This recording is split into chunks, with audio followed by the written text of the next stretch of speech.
हिरण पूरे दिन घास खाने में लगा रहता है, घास को प्रोटीन में बदलने में ही लगा रहता है।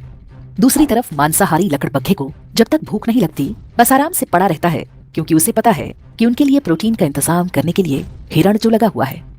जब तक हिरण है जंगल में खूंखार जानवर चैन से सोते हैं, पर हिरण जब कम होने लगते हैं तो ये भूखे खूंखार पशु नए जंगलों की तलाश करते हैं। हमारे पूर्वजों ने भी बड़ी मेहनत से सोना, चांदी, रत्न, ज्ञान, विज्ञान इकट्ठा किया था। क्या हुआ? बाहर से कुछ लकड़बग्घे आए और सब कुछ सफा चट कर गए। आज हम ऐतिहासिक पर्यटन के नाम पर उसी विध्वंस के अवशेष देखने जाते हैं। अफगानिस्तान लिया, पाकिस्तान लिया, बांग्लादेश लिया, कश्मीर लिया, केरल और बंगाल भी लगभग जा ही चुके हैं। भारत के लगभग सभी क्षेत्रों में लकड़बग्घा बहुल क्षेत्र बसते गए। उनकी नस्ल के शिकारी परजीवी गुणों का विकास भी जारी रहा। अब पाकिस्तान और बांग्लादेश में संकट है, क्योंकि वहां हिरण लुप्तप्राय हैं। अब उन्हें नए जंगलों की तलाश है। उन्हें पता है कि पड़ोस में ही एक हरा भरा जंगल है, वहां पर पहले से ही भारी संख्या में लकड़बग्घे रहते हैं, लेकिन अभी छिटपुट शिकार से ही पेट भरने को मजबूर है। जंगल के कानून में संख्या बल सबसे आवश्यक है।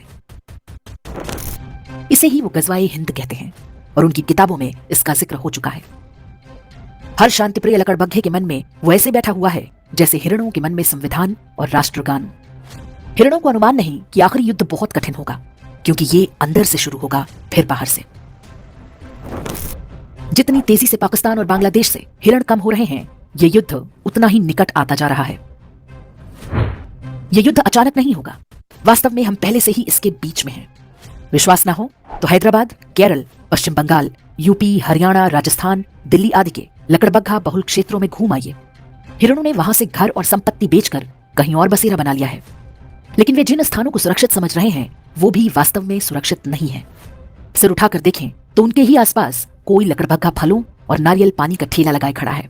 कोई लकड़बग्घा प्लम्बर, कारपेंटर या मैकेनिक बनकर हिरणों पर नजर बनाए हुए है। हर कोने पर लकड़बग्घों की मांद भी बन रही है। आंखें और कान खोलेंगे तो सब कुछ दिखेगा। आप खूब संपत्ति बनाएं, अपने बच्चों को अच्छी से अच्छी शिक्षा दें ताकि वे अच्छी नौकरी या व्यापार कर सकें। लेकिन ध्यान रखना होगा कि आप भी हिरण तो नहीं बनते जा रहे। जिसकी संख्या होगी वही ये युद्ध जीतेगा। महंगाई करो ना रोकर, यदि आप 1 या 2 बच्चे तक सिमट गए तो निश्चित मानिए कि जिस घास को आप प्रोटीन बना रहे हैं वो किसी न किसी लकड़बग्घे के काम आएगा।